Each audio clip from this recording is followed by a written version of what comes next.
Face of. Bharat प्रतिभाओं का देश रहा है। भारत में प्रतिभाओं की कमी नहीं रही है।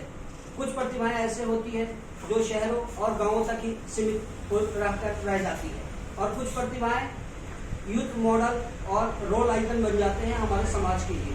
आज ऐसे ही एक रोल मॉडल है हमारे समाज के लिए। तो ऐसे व्यक्तित्व से आपका परिचय कराने जा रहे हैं जो आज यूथ के लिए एक रोल मॉडल है।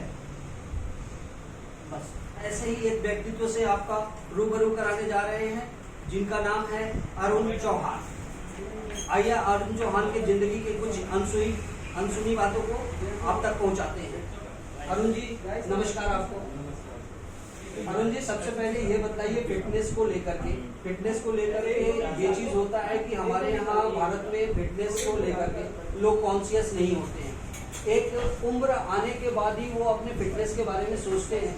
और आपको फिटनेस के बारे में कब पता चला और कब से आपने फिटनेस स्टार्ट किया और आपकी उस समय क्या उम्र रही होगी?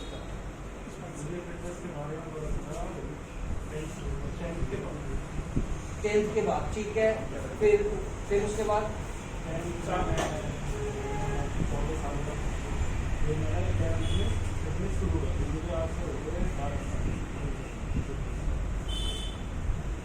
तो 12 साल पहले आपने इसे शुरू किया और उस समय से लेकर के आप कंटिन्यू जिम करते हैं, जिम ट्रेनर बन के ट्रेनिंग देते हैं।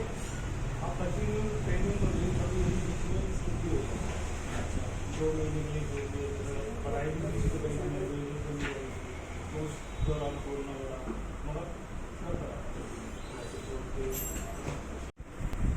अरुण जी ऐसा है कि आज के डेट में लोग फिटनेस के लिए जिम तो जाते हैं। जिम जाने के बाद उनकी बॉडी की शेप भी मिल जाती है। बॉडी की शेप मिलने के बाद क्या होता है कि वो अपने बॉडी का गलत इस्तेमाल करने लगते हैं। तो आपकी क्या राय है इसमें कि क्या मतलब कि आज ऐसा लोगों को क्यों ऐसा जो यूथ है वो इस तरह की काम क्यों कर रहे हैं? आप अपनी राय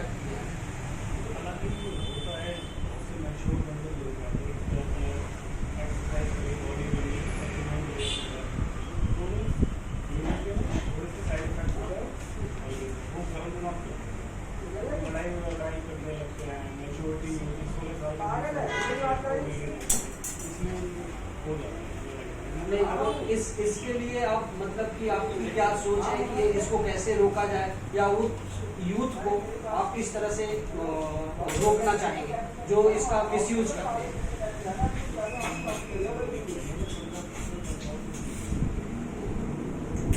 उनकी एनर्जी को सही दिशा में लाने के लिए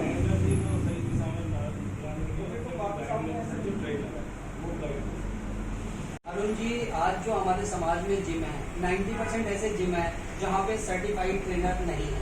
आप क्या इसमें क्या आप राय रखें?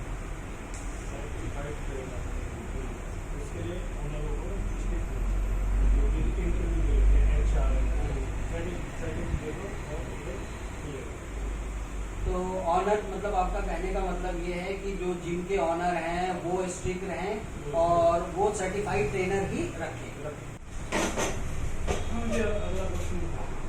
आजकल जिम में जो लड़के हैं जो जिम करते हैं वो शॉर्टकट अपनाते हैं और तरह तरह के ड्रग्स लेते हैं ताकि उनका बॉडी जो है वो जल्दी बन जाए और बॉडी उनकी अच्छी लगने लगे। तो ये जो लड़के हैं वो जिम्स में ड्रग लेते हैं, इसके लिए आप क्या? एक्चुअली क्या होता है कि एक्सरसाइज करते हैं बहुत से मोटिवेट हो जाते हैं, नए बंदे जैसे 16 साल से आगे बढ़ जा रहे हैं कि हमें ऐसे बॉडी तो वो स्टेरॉइड लेने का मजबूर कर देते हैं। ट्रेनिंग होनी चाहिए तो ट्रेनर समझाते बहुत से नहीं मारते तो हालांकि लेने नहीं चाहिए। 25 साल के बाद आप एक्सरसाइज कर रहे तो अदरवाइज इसकी कोई जरूरत फिट रहो। मतलब आपका कहने का मतलब है कि उनका डाइट ऐसा होना चाहिए कि डाइट से उनको सारा प्रोटीन या जो भी विटामिन है वो सारा कुछ मिल जाए। अगर कॉम्पिटिशन कर रहे हो अदरवाइज तो 25 साल या 26 साल के बाद ड्रग्स ले सकते हो, वो भी ज़्यादा मात्रा। मतलब इसका मतलब ये है कि ड्रग्स ले सकते हैं। हाँ ले सकते हैं।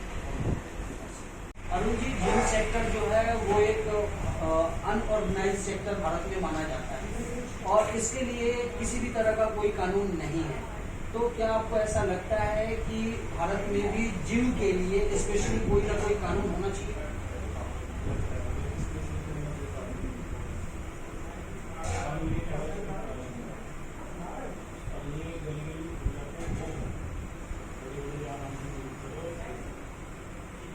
भारत में जितने भी जिम हैं या उन जिम के जो चैनल्स हैं वो हमेशा उनका टारगेट यही रहता है कि हम अपने ब्रांड के सप्लीमेंट ज़्यादा से ज़्यादा बेचें। आप क्या इसमें राय है?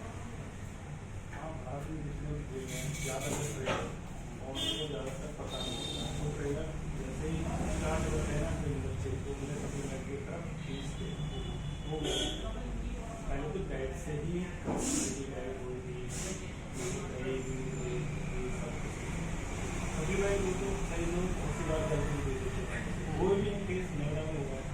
और आज के डेट में सप्लीमेंट, भारत में जो सप्लीमेंट है उसमें डुप्लीकेट बहुत ज़्यादा चल रहा है, तो उसमें एक्चुअली उनको प्रॉफिट ज़्यादा होता है तो वो ज़्यादा से ज़्यादा इस सप्लीमेंट को आगे बेचना चाहते हैं।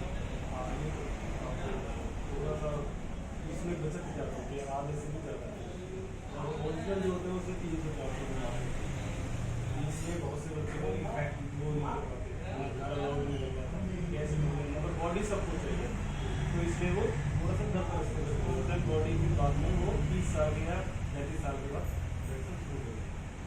कभी आपने चैरिटी में फिटनेस को लेकर के लोगों के बीच में गए, लोगों को समझाया, जहाँ पे आपको कोई इकोनॉमिक बेनिफिट नहीं हुआ, क्या इस तरह का कार्य भी अपने जीवन में आपने किया है?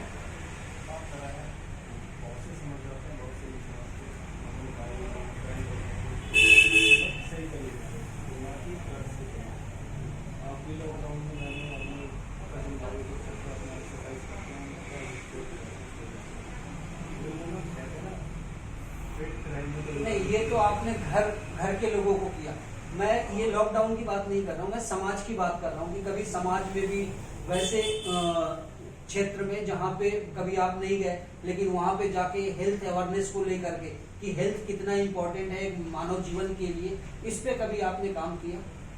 जैसे कभी हम घूमने जाते हैं तो बहुत से देखते बोलते हैं तो मैं वहाँ बोलता हूँ कि एक्सरसाइज जरूरी है, या ना कि जिम हेल्थ के अकॉर्डिंग कुछ भी मतलब रनिंग स्पोर्ट्स कुछ भी गेम ना कि जिम ही हेल्थ सही। फिटनेस के अलावा अपने यूथ को, क्योंकि आप एक यूथ आइकॉन हैं, तो फिटनेस के अलावा कभी आपने यूथ को करियर को लेकर के, उनके करियर को लेकर के कभी उनसे बात किया, कभी उनको समझाया? बहुत सी बार ऐसा होता है कि जिम में बताते हैं तो वो कहते हैं मुझे फिटनेस ही नहीं रहती है, तो हम बोलते हैं ठीक है सर फिट रहो एक्सरसाइज करो 1 घंटा करो, बहुत से मिल जाते हैं हमें इसमें आगे जाओ इसी लाइन में, तो उन्हें बताते हैं कि यहाँ से सर्टिफिकेट गोल्ड जिम के लिए 11 के से प्रोटीन हो रहा है, T11 है, सर्टिफाइड करते हैं लोगों को, तो वो हम सजेस्ट करते हैं वो। अरुण जी, मुझे हमारे शो का एक विशेष प्रश्न होता है। ये प्रश्न होता है कि कभी लाइफ में आपने कभी वैसा काम किया जिससे आपको अभी गिल्टी फील होती है, आप उस पर आत्मग्लानि अभी महसूस करते हैं? नहीं, आप जैसे हंस रहे हैं उससे लग रहा है कि आप मतलब कुछ न कुछ ऐसा कर रहे हैं लेकिन छुपा रहे हैं, लेकिन आपको इस शो में सच्चाई बतलानी है कि कोई ऐसा काम किया जिससे आपको अभी भी गिल्टी फील होती है कि नहीं मुझे ऐसा नहीं करना चाहिए था उस समय? एक बार ट्रेडमिल पे चल रही थी तो मैंने उसकी स्पीड को ज़्यादा दे दी, 1 महीने हुआ मैंने उसकी स्पीड थोड़ी बढ़ा दी तो वो गिर गई, तो उस समय मुझे थोड़ा सा गिल्टी हुआ, तो मुझे ऐसा नहीं। अच्छा, ये आपने मतलब उस लड़की को मतलब जाने बगैर ही आपने स्पीड बढ़ा दिया?